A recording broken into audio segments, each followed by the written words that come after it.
era digital. Di sini kita sebagai murid Yesus, terutama kita sebagai anak setakat, pasti kita lebih cenderung pelayanan atau tugas sekolah. Nah, di sini kan kita sudah memasuki era digital dan era modern. Nah, di sini pasti banyak sekali teman. Nanti akan ada di poin-poin selanjutnya. Nah, dari pengertian ini tadi kita itu dituntut untuk menjadi orang yang baik, orang yang bisa menjadi saksi, orang yang bisa memberikan pelayanan kepada orang. Nah, jadi intinya menjadi saksi itu adalah mereka yang memberikan kabar gembira dengan apa yang mereka dapat atau mereka dapatkan selama mereka mengajar di sini atau sekolah di sini. Jadi menjadi saksi Kristus itu kalau dalam masyarakat ini mungkin sebuah panggilan seperti yang kita ketahui. Kalau kita bersekolah di setakat ini pasti kita itu bukan karena keterpaksaan tapi karena panggilan. Nah, dari itu bersaksi tentang Kristus ini ada gayanya. Jadi kita sebagai anak-anak dari era digital ya, pastinya banyak sekali sosial media yang beredar di mana-mana. Nah, kita harus bisa memakai peluang-peluang yang ada untuk berkatekesi atau untuk memberikan pelayanan. Nah, teman-teman pasti ada IG, ada WA, atau ada ini Telegram, pasti bisa bersaksi di situ. Jadi bukan hanya cuma menjadi pamor itu aja, nggak ada apresiasinya di masyarakat secara langsung, tapi bisa secara online. Jadi nggak harus secara langsung. Jadi itu mantap kita memanfaatkan media yang ada. Nah,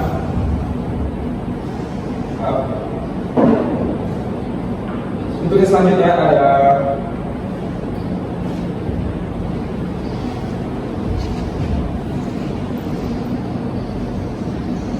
ada dasar Inggrisnya.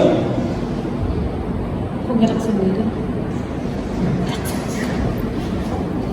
Nah, di sini ada dasar Inggrisnya. Jadi kami berkatekesi di sini bukan hanya dengan iming-iming saja, bukan hanya untuk mengerjakan tugas, tapi ada dasarnya. Nah, di sini dasar Inggrisnya kami ambil itu dari 1 Petrus ayat 5, bab 5 ayat 8. Ini kata-katanya sudah kami aplikasikan dan kami sesuaikan dengan perkembangan. Nah, jadi intinya isinya itu kita harus berjaga-jaga dan sadar akan tantangan yang muncul sambil memastikan bahwa kemajuan teknologi tidak akan memgoyahkan inti dari iman kita. Nah, ini maksudnya apa, teman-teman? Di sini dikatakan harus berjaga-jaga dengan tantangan yang akan muncul. Teman-teman pasti sadar kalau sosial media itu pengaruhnya itu kebanyakan negatif semua. Bukan kalau positif sih pasti ada, cuma bukan kebanyakan.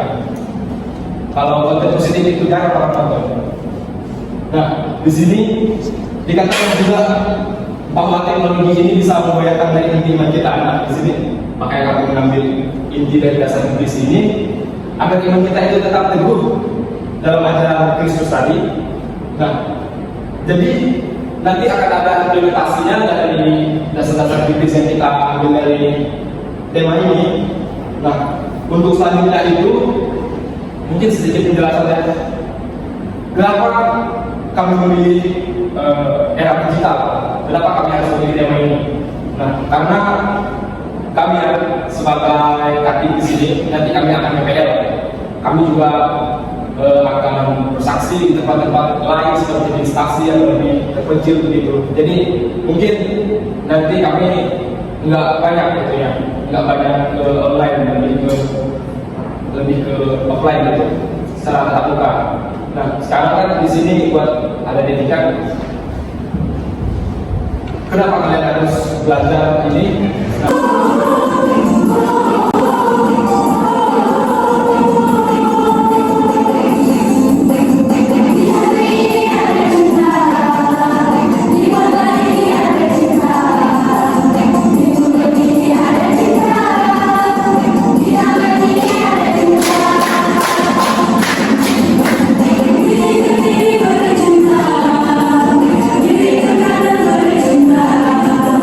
Menjadi saksi Kristus di era digital.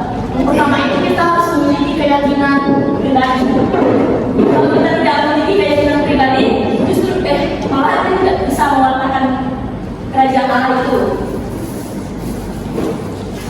Sebagai saksi Kristus, hal yang pertama, kita harus memiliki keyakinan yang kuat dan tulus akan siapa sih Yesus Kristus itu dalam kehidupan kita.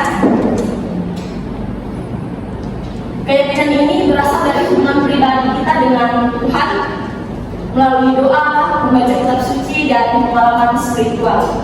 Contohnya itu, kita harus yakin bahwa Yesus adalah Juru Selamat yang hidup dan percaya bahwa Dia bisa mengubah hidup kita. Dengan melalui keyakinan ini, Dia bisa memberikan kita keberanian dan motivasi untuk berbagi iman kepada orang yang membutuhkan. Yang kedua itu membagi pengalaman. Salah satu cara paling kuat untuk menjadi saksi Kristus adalah dengan berbagi pengalaman pribadi tentang kehidupan Yesus Kristus. Bagaimana Tuhan telah bekerja dalam hidup kita. Kesaksian pribadi membuat pesan Injil menjadi nyata dan relevan dalam hidup kita. Contohnya itu seperti kita bercerita bagaimana Yesus memberi penghiburan saat kita menghadapi masa sulit, atau bagaimana Dia membawa sukacita dan damai ke dalam hidup kita. Ketiga itu menunjukkan kasih. Yesus mengajarkan kita untuk mengasihi sama seperti kita mengasihi orang lain. Dengan menunjukkan kasih pada orang lain, kita mencerminkan karakter Kristus. Kasih itu bisa ditunjukkan melalui tindakan sederhana seperti membantu orang yang membutuhkan, mendengarkan firman Tuhan, dan memberikan kata-kata yang menguatkan hidup orang atau bisa memotivasi orang. Yang ketiga itu, yang keempat, mengenalkan Yesus. Selain menunjukkan kasih, kita juga perlu secara aktif memperkenalkan Yesus kepada orang lain. Ini bisa melalui percakapan yang aktif, seperti kita pergi ke gereja atau berbagi Injil. Pentingnya untuk melakukannya dengan rendah hati dan penuh hormat. Contohnya itu, kita bisa berbicara tentang siapa sih Yesus dan apa sih tujuannya untuk hidup kita.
Nah, di sini siapa yang bermain medsos atau media sosial?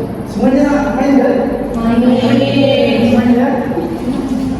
Mau Instagram, TikTok, Facebook, main juga ya?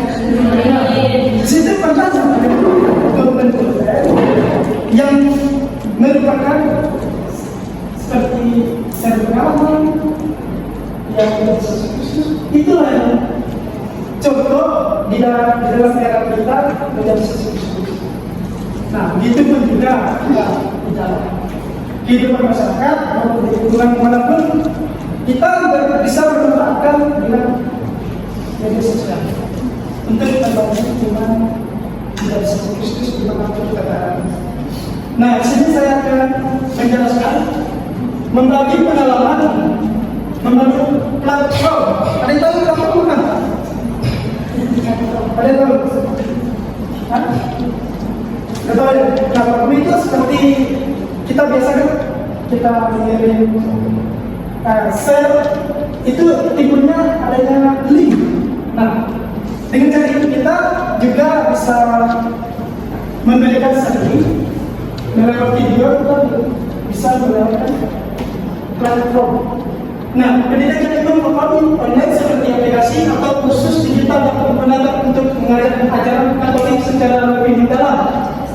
Dari materi dasar seperti ajaran kerja hingga diskusi etika dan moral dalam konteks zaman sekarang. Ini bisa mengajak orang untuk lebih memahami iman mereka dalam cara yang lebih struktur dan lebih sambungan. Nah, seperti itu tadi di dalam dunia era digital ini, begitu juga dalam mencari pengalaman pribadi kita bisa juga kita buat keren apa yang menjadi dalam hidup kita, bisa kita upload segala macam di media sosialnya, berbagi pengalaman kepada masyarakat yang pada masa era digital sekarang. Nah, selanjutnya menunjukkan kasih. Ada yang tahu kasih apa? Kasih di dalam konteks ajaran Kristus kasih apa? Atau ada yang tahu di dalam ajaran Kristus yang kalian ketahui itu seperti apa? Mengajarkan tentang kasih gitu. Benar sekali, mengajarkan cinta kasih. Wah, seperti itulah kasih seperti apa yang diajarkan oleh Yesus.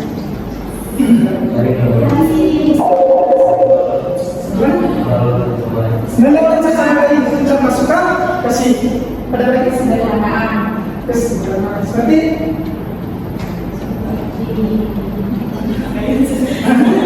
nah, saya kira teman-teman semua sudah tahu kasih itu seperti apa ya. Nah, begitulah jawaban dari teman-teman semua itu bila kasih itu seperti buat teman, menolong, berbagi, apa lagi? Apa? Menghadapi. Nah, itulah yang saya suka kasih. Nah, kira-kira kita sudah paham dengan kita kasih di zaman era digital saat itu bagaimana? Ada atau teman-teman yang berbagi video yang tidak di server A semua cuma ada. Nah, itu tidak boleh ya? Aib, seperti aib. Itu tidak boleh. Nah, itu tidak boleh. Yang berbagi kasih, kalian sudah tahu. Kita menggunakan media sosial itu sekarang seperti WhatsApp, Instagram, TikTok, kita bisa berbagi dengan Perkenalkan, nama saya Zaki Baskaria Pulana. Saya ingin bertanya, mengapa kita harus menjadi saksi Kristus di era digital? Mengapa kita harus menjadi saksi Kristus di era digital? Sebelumnya, perkenalkan, nama saya Sandra dari Prodi Pastoral. Jadi pertanyaan saya adalah, media atau platform apa yang menurut kakak-kakak paling efektif untuk bersaksi dan mengapa? Romo atau bukan suster, mereka lebih percaya, mereka lebih antusias atau mereka lebih terkesan dengan mereka notabene-nya sebagai kepala alam gitu. Jadi mereka benar-benar mengetahui sebenarnya. Kalau seperti kita ya, kalau berkata di kampung itu paling susah kalau nggak banyak palingan minta dukungan dari gubernur dulu, dari pastoran buat ngikutin kita. Baru mereka mau ikut. Jadi mungkin konteksnya jawabannya nggak bisa ditentukan ya. Bisa kan? Yang pertama itu pasti sulit ya untuk mereka memahami bagaimana perbedaan antara kita menggunakan media online atau tidak menggunakan media online itu sangat berbeda.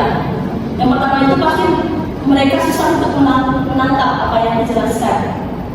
Terus biasanya kalau di kampung itu kurangnya komunikasi ada juga kan, karena kebanyakan orang tua di kampung kan kerja gitu.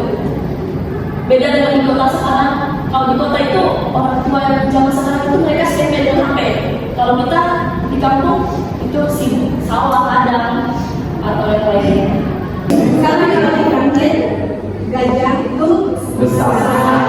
bukan dia. Semut itu kecil. Coba ya.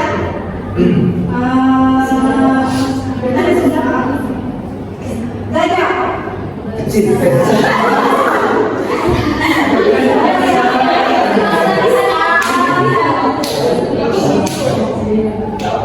Gajah besar. Semut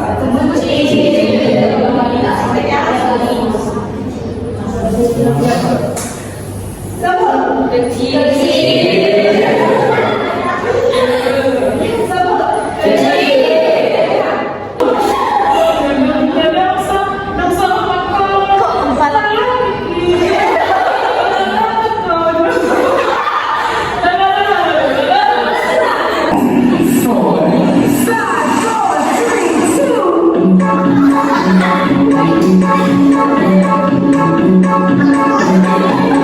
Semut